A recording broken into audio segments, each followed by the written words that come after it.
இந்த பாட்டும் ஐயா புஷ்பனம் சாமி ஐயா பாட்டு. ராசாத்தி ஒன்ன எண்ணி ராப்பகலா கண்விழிச்சேன், ராப்பகலா கண்விழிச்சேன், ராணி ஒன்ன கைபிடிச்சேன். இந்த பாட்டு, இந்த ரெண்டு பாட்டு பாடும்பொழுது இவர் போனவர் திரும்ப ரிட்டர்ன் வந்துட்டார்.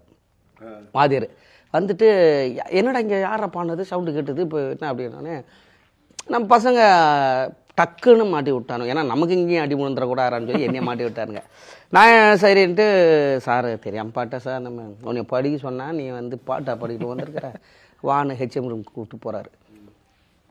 எனக்கா இவரெல்லாம் என்ன ஆசிரியர் இப்படியே அடிச்சுட்டு விட்டுறக்கூடாதா, ஹெச்எம்கிட்ட கூப்பிட்டு போய் காட்டியா சர்டிஃபிகேட்டு வாங்கி கொடுத்துட்டாங்கனாக்கா திரும்பவும் ஐயோ சன்னாயிரம் தானே ஆடு மாடு மேய்ச்சோம், டெய்லி மேய்க்கணுமே, இப்போ ஒன்றும் பண்ண முடியாது, வீட்டில் வேறு அடிப்பாங்களே, நடா செய்யறதுன்னுட்டு அழுதுகிட்டே போகிறேன். விட்டுருங்க சார் விட்டுருங்க சார். வெளில நிற்க வச்சுட்டு உள்ளே போனார்.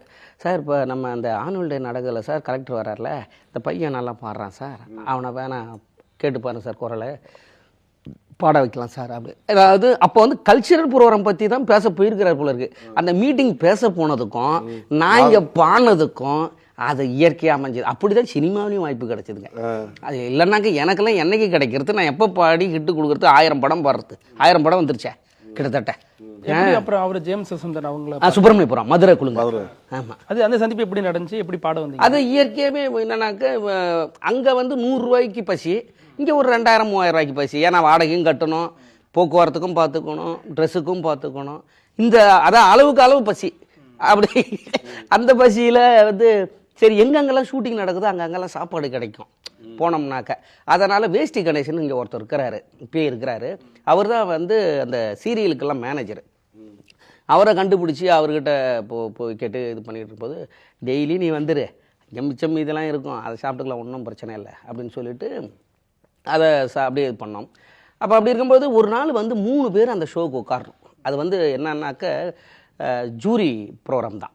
யார் மனசில் யார், உங்கள் மனசில் யார், அவருக்கு என்ன பேருன்னு ஜிஎஸ் பிரதீப்னு சொல்லிட்டு கேரளாக்காரர், அதில் ஒரு 3 ஜூரி உட்காந்து இவங்க சொன்னவங்க ஏற்றுக்கொள்ளப்பட்டதான்னு அவர் கேட்பார். ஓகேண்ணா, அப்போ தான் நம்ம அவர் முன்னாடி போய் உட்கார முடியும். அப்போ அதில் 3 பேரில் ஒருத்தன் மணி 11 ஆகிடுச்சேன்னு சொல்லிட்டு கிளம்பிவிட்டான் போல இருக்குது. 2 பேர் இருக்காங்க, இப்போ ஒருத்தவங்க இல்லை. உடனே இவர் இப்போ ஒரு ஆள் என்னங்க பண்ணுறது, யாரையா நம்ம ஆள்லேயே உட்கார வச்சிடலாமா? இல்லை சார், அது அங்கே ஒரு பையன் காலேஜ், அவன் இங்கே இசைக்கல்லூரில் படித்த பையன் தான், இங்கே டெய்லியே வந்து வாய்ப்பு கேட்டுக்கிட்டு இருக்கான், அவனை வேணால் கொஞ்சம் வாய்ப்பு கொடுங்க அப்படின்னு சொல்லி இவர் போய் சொல்லி ரெக்கமெண்ட் பண்ணுறாரு அந்த டைரக்டர்கிட்ட.